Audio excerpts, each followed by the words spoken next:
ഹരേ കൃഷ്ണ.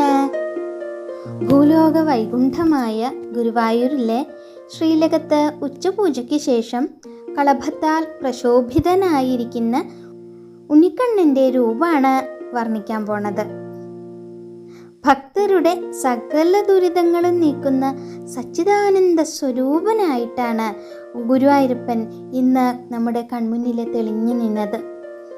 ഇന്നത്തെ കളഭാലങ്കാരത്തിൽ കണ്ണൻ ഒരു മിടുമിടുക്കനായ ഉണ്ണിക്കണ്ണനായിട്ടാണ് ഭക്തർക്ക് ദർശനം നൽകിയത്.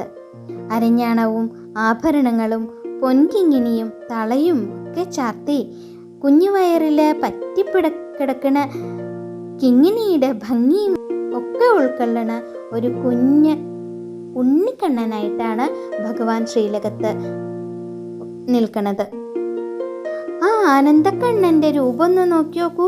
വലത് കയ്യിൽ വെണ്ണയുണ്ടയും ഇടത് കയ്യിൽ ഓടക്കുഴലും പിടിച്ചു നിൽക്കുന്ന സച്ചിദാനന്ദ മൂർത്തിയാണ് നമ്മുടെ പൊന്നോമന കണ്ണൻ.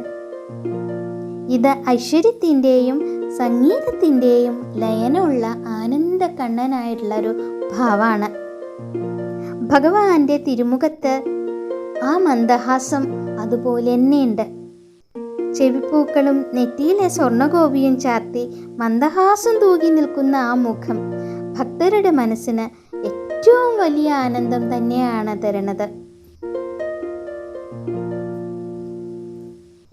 കഴുത്തിൽ ചാർത്തിയിരിക്കുന്ന മുല്ലമൊട്ടുമാലയും കാശുമാലയും ഭഗവാന്റെ സൗന്ദര്യത്തിന് മാറ്റുകൂട്ടുകയാണ്. ഈ ആഭരണങ്ങൾ നമുക്ക് അത് വെറും ഒരു ലോഹം കൊണ്ടുള്ള ഒരു കൂട്ട് എന്നൊന്നും പറയാൻ പറ്റില്ല. അത് ശരിക്കും ഭക്തരുടെ സമർപ്പണത്തിൻ്റെ പ്രതീകം തന്നെയാണ്. പുണ്യ കിരീടം ചൂടിയിട്ടാണ് ഭഗവാൻ നിൽക്കുന്നത്. ആ പുണ്യ കിരീടത്തിന് മുകളിൽ 3 തിരുമുടി മാലകളാണ് ഉള്ളത്. ഈ ഒരു പുഷ്പാലങ്കാരം എന്ന് പറയുന്നത് അതീവ സുന്ദരവും ഭക്തി നിർഭരവുമാണ് എന്നുള്ളതാണ്. തിരുമുടി മാലകൾ ഭഗവാന്റെ പുണ്യ കിരീടത്തിന് മുകളിലായിട്ട് 3 തട്ടുകളിലായിട്ടാണ് ചാർത്തിയിരിക്കുന്നത്. ആദ്യത്തെ മാല എന്ന് പറയുന്നത് നന്ദ്യാർവട്ടപ്പൂക്കളും ചുവന്ന തെച്ചിപ്പൂക്കളും ചേർന്നുള്ള മനോഹരമായിട്ടുള്ളൊരു മാലയാണ്. രണ്ടാമത് വെളുത്ത പൂക്കൾ, അതായത് നന്ദ്യാർവട്ടം തന്നെയാണ്. പിന്നെ ഭഗവാന് പ്രിയപ്പെട്ട തുളസിപ്പൂക്കളും കൊണ്ട് കോർത്തുണ്ടാക്കിയിട്ടുള്ള ഒരു മാലയാണ്. മൂന്നാമതായിട്ടുള്ളത് പൂർണ്ണമായിട്ടും വെളുത്ത പൂക്കൾ കൊണ്ട് മാത്രം കെട്ടിയുണ്ടാക്കിയിട്ടുള്ളൊരു മാലയാണ്. പിന്നെ ഭഗവാന്റെ കഴുത്തിലേക്ക് നോക്കി നോക്കൂ. ഉണ്ടമാലകൾ കൊണ്ടാണ് അലങ്കരിച്ചിട്ടുള്ളത്, പുഷ്പാലങ്കാരം ചെയ്തിട്ടുള്ളത്. കണ്ണൻ്റെ കഴുത്തിൽ വലിയ ഉണ്ടമാലകളാണ് ചാർത്തിയിട്ടുള്ളത്.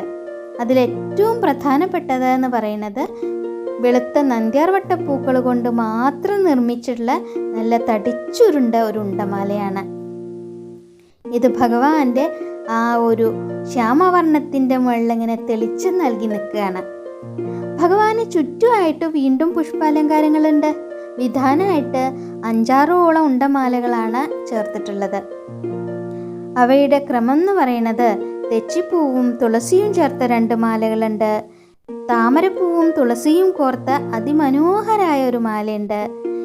പിന്നെ വെളുത്ത പൂക്കളും തുളസിയും കലർന്ന മറ്റൊരു മാലയുണ്ട്. അങ്ങനെ ധാരാളം വെളുത്ത പൂക്കളും കുറച്ച് തുളസിയും ചേർത്തിട്ട് ഒരു പ്രത്യേക മാലയും കൂടിയുണ്ട്. ഇതിനൊക്കെ പുറമെയായിട്ട് ഭഗവാന്റെ ഏറ്റവും പ്രിയപ്പെട്ട തുളസിപ്പൂക്കൾ കൊണ്ട് മാത്രമുള്ള 3 ഉണ്ടമാലകൾ കൂടി വിധാനമായിട്ട് ചാർത്തിയിട്ടുണ്ട്. ഈ പുഷ്പാലങ്കാരങ്ങളുടെയൊക്കെ നടുവിൽ വെണ്ണയും ഓടക്കുഴലും കൈകളിൽ ഏന്തി നിൽക്കണ നമ്മുടെ പൊന്നുണ്ണി കണ്ണനെ കാണുന്നത് ഒരു പരിപൂർണ ആനന്ദം നമുക്ക് കിട്ടുന്നത് പോലെ തന്നെയാണ്. സച്ചിദാനന്ദക്കട്ട എന്ന് പറയുന്നത് ആ പരിപൂർണമായ ആനന്ദം നൽകുന്നതിന് കൊണ്ട് തന്നെയാണ്.